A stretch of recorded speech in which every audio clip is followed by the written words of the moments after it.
Today we are looking at the section called Wake Me Up When September Ends. The rest of September was hard. I wasn't used to getting up so early in the morning. I wasn't used to this whole notion of homework. And I got my first quiz at the end of the month.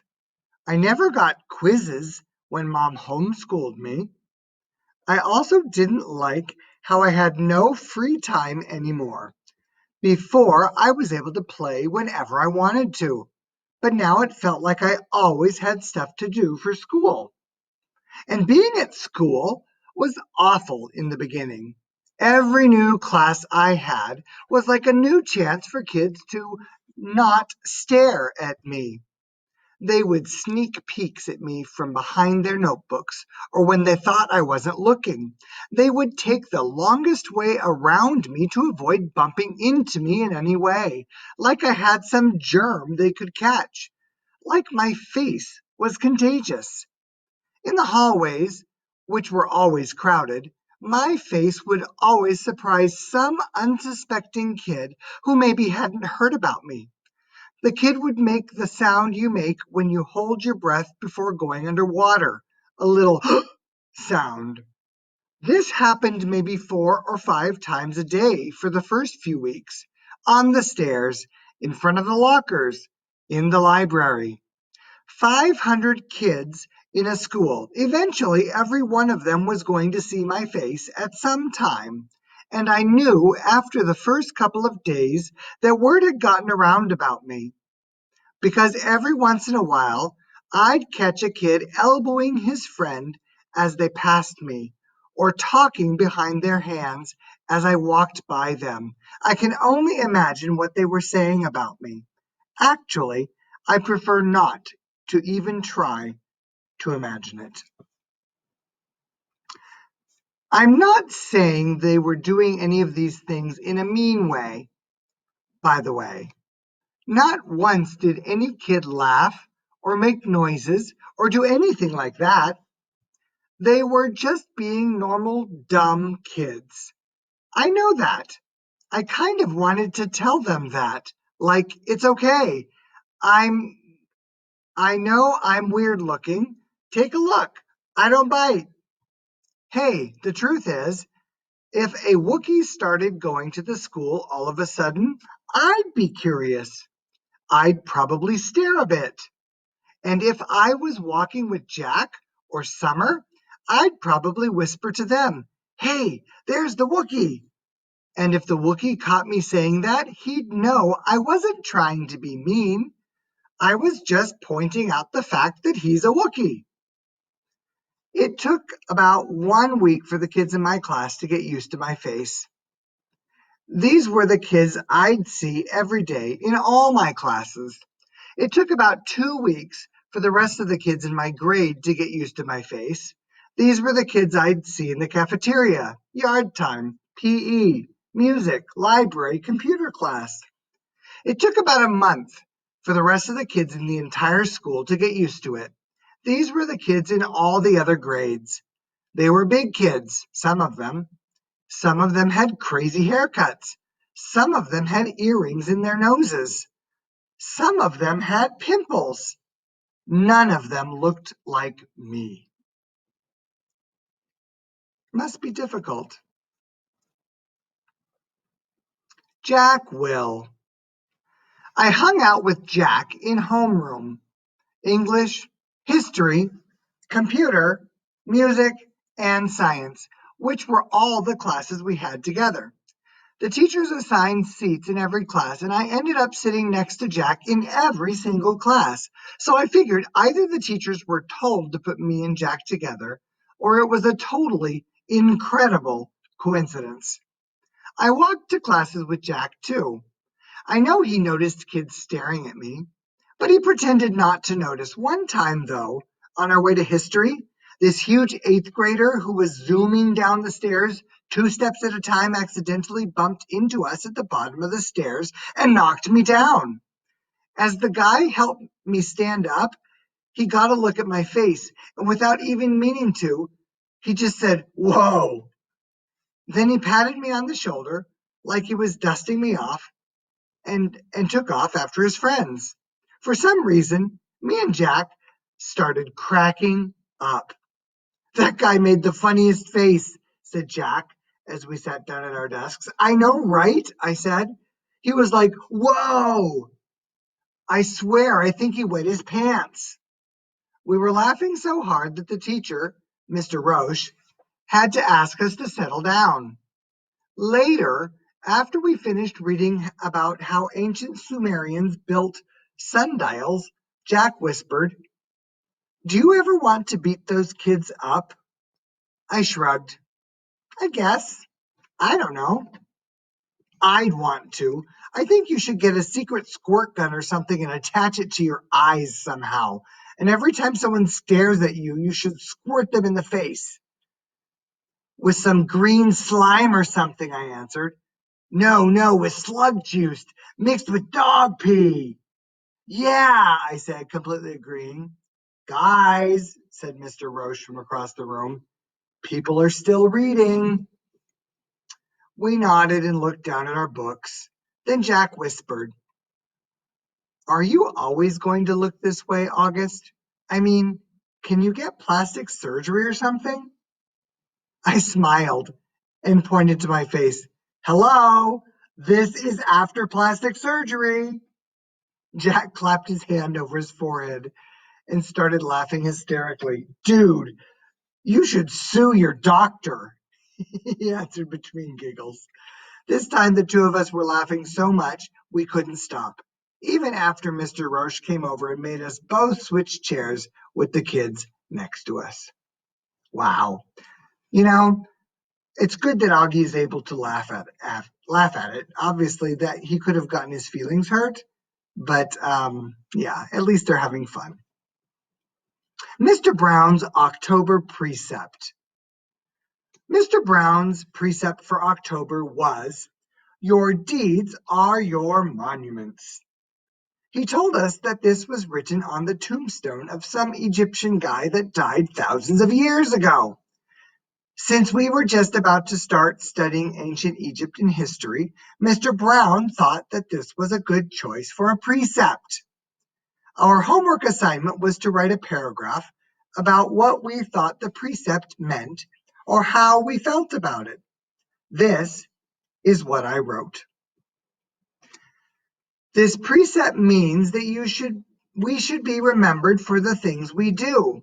The things we do are the most important things of all. They are more important than what we say or what we look like. The things we do outlast our mortality. The things we do are like monuments that people build to honor heroes after they've died. They're like the pyramids that the Egyptians built to honor the pharaohs. Only instead of being made out of stone, they're made out of the memories people have of you. That's why your deeds are like your monuments, built with memories instead of with stone. Good job, Augie. Well done. Apples. My birthday is October 10th. I like my birthday. 10:10. It would have been great if I'd been born at exactly 10:10 in the morning or at night, but I wasn't. I was born just after midnight, but I still think my birthday is cool. I usually have a little party at home, but this year I asked my mom if I could have a big bowling party. Mom was surprised but happy. She asked me who I wanted to ask from my class, and I said, everyone in my homeroom, plus Summer. That's a lot of kids, Augie, said Mom. I have to invite everyone because I don't want anyone to get their feelings hurt if they find out other people are invited and they aren't, okay? Okay, Mom agreed. You even want to invite the what's the deal kid? Yeah, you can invite Julian, I answered. Geez, Mom, you should forget about that already. I know, you're right. A couple of weeks later, I asked Mom who was coming to my party, and she said Jack Will, Summer, Reed Kingsley, both Maxes, and a couple of the other kids said they were going to try to be there. Like who? Charlotte's mom said Charlotte has a dance recital earlier in the day, but she was going to try to come to your party if time allowed. And Tristan's mom said he might come after his soccer game. So that's it? I said. That's like 5 people. That's more than 5 people, Augie. I think a lot of people just had plans already, Mom answered. We were in the kitchen. She was cutting one of the apples we had just gotten at the farmer's market into teensy weensy bites so I could eat it. What kind of plans? I asked. I don't know, Augie. We sent out the Evites kind of late. Like, what did people tell you, though? What reasons did they give? Everyone gave different reasons, Augie. She sounded a bit impatient. Really, sweetie, it shouldn't matter what their reasons were. People had plans. That's all. What did Julian give as his reason? I asked. You know, said Mom. His mom was the only person who didn't RSVP at all. She looked at me. I guess the apple doesn't fall far from the tree. I laughed because I thought she was making a joke, but then I realized she wasn't. What does that mean? I asked. Never mind. Now go wash your hands so you can eat. My birthday party turned out to be much smaller than I thought it would be, but it was still great. Jack, Summer, Reed, Tristan, and both Maxes came from school, and Christopher came too, all the way from Bridgeport with his parents. And Uncle Ben came, and Aunt Kate and Uncle Poe drove in from Boston, though Tata and Papa were in Florida for the winter. It was fun because all the grown-ups ended up bowling in the lane next to ours, so it really felt like there were a lot of people there to celebrate my birthday. Halloween. At lunch the next day, Summer asked me what I was going to be for Halloween. Of course, I'd been thinking about it since last Halloween, so I knew right away. Boba Fett, you know you can wear a costume to school on Halloween, right? No way, really? So long as it's politically correct. What, like no guns and stuff? Exactly. What about blasters? I think a blaster's like a gun, Augie. Oh man, I said, shaking my head, Boba Fett has a blaster. At least we don't have to come like a character in a book anymore. In the lower school, that's what you had to do. Last year, I was the Wicked Witch of the West from The Wizard of Oz. But that's a movie, not a book. Hello? Summer answered. It was a book first. One of my favorite books in the world, actually. My dad used to read it to me every night in the first grade. When Summer talks, especially when she's excited about something, her eyes squint like she's looking right at the sun. I hardly ever see Summer during the day, since the only class we have together is English. But ever since that first lunch at school, we've sat at the summer table together every day, just the two of us. So what are you going to be? I asked her. I don't know yet. I know what I'd really want to go as, but I think it might be too dorky. You know, Savannah's group isn't even wearing costumes this year. They think we're too old for Halloween. What? That's just dumb. I know, right? I thought you didn't care what those girls think. She shrugged and took a long drink of her milk. So, what dorky thing do you want to dress up as? I asked her, smiling. Promise not to laugh? She raised her eyebrows and her shoulders, embarrassed. A unicorn. I smiled and looked down at my lunch. Hey, you promised not to laugh, she laughed. Okay, I said, but you're right, that is too dorky. I know, she said, but I have it all planned out. I'd make the head out of paper mache and paint the horn gold and make the mane gold too. It would be so awesome. Okay, I shrugged. Then you should do it. Who cares what other people think, right? Maybe what I'll do is just wear it for the Halloween parade, she said, snapping her fingers. And I'll be just like, A goth girl for school. Yeah, that's it. That's what I'll do. Sounds like a plan, I nodded. Thanks, Augie, she giggled. You know, that's what I like best about you. I feel like I can tell you anything. Yeah? I answered, nodding. I gave her a thumbs up sign. Cool beans. School pictures. I don't think anyone will be shocked to learn I don't want to have my school picture taken on October 22nd. No way. No, thank you. I stopped letting anyone take pictures of me a while ago. I guess you could call it a phobia. No, actually, it's not a phobia, it's an aversion, which is a word I just learned in Mr. Brown's class. I have an aversion to having my picture taken.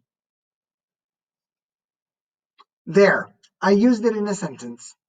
I thought Mom would try to get me to drop my aversion to having my picture taken for school, but she didn't. Unfortunately, while I managed to avoid having the portrait taken, I couldn't get out of being part of the class picture. Ugh! The photographer looked like he'd just sucked on a lemon when he saw me. I'm sure he thought I ruined the picture. I was one of the ones in the front, sitting down. I didn't smile. Not that anyone could tell if I had.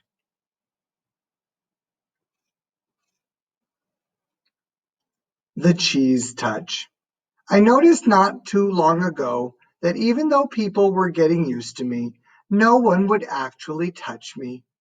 I didn't realize this at first because it's not like kids go around touching each other that much in middle school anyway. But last Thursday in dance class, which is like my least favorite class, Mrs. Atanabe, the teacher, tried to make Ximena Chin be my dance partner. Now, I've never actually seen someone have a panic attack before, but I have heard about it, and I'm pretty sure Ximena had a panic attack at that second. She got really nervous and turned pale and literally broke into a sweat within a minute, and then she came up with some lame excuse about really having to go to the bathroom. Anyway, Mrs. Atanabe let her off the hook because she ended up not making anyone dance together.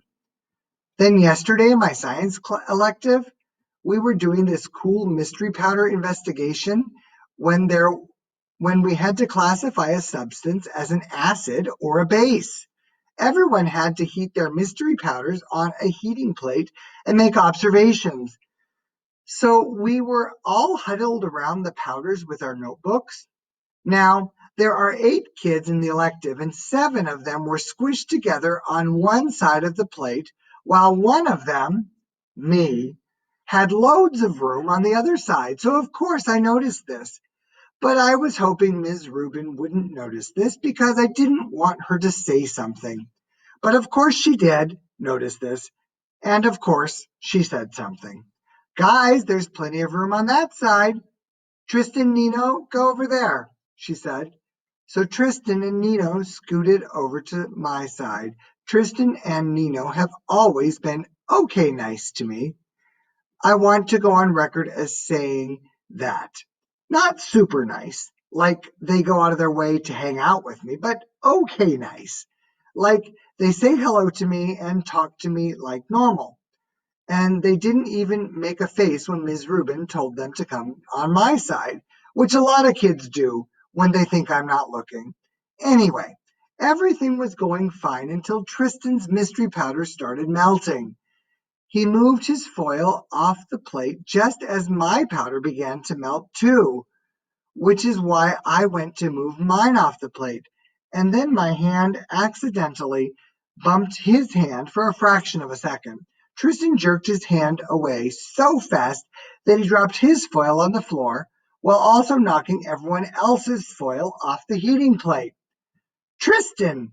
Yelled Ms. Rubin, but Tristan didn't even care about the spilled powder on the floor or that he ruined the experiment. What he was most concerned about was getting to the lab sink to wash his hands as fast as possible. That's when I knew for sure that there was this thing about touching me at Beecher Prep. I think it's like the cheese touch in Diary of a Wimpy Kid. The kids in that story were afraid they'd catch the cooties if they touched the old moldy cheese on the basketball court. At Beecher Prep, I'm the old moldy cheese. Hmm.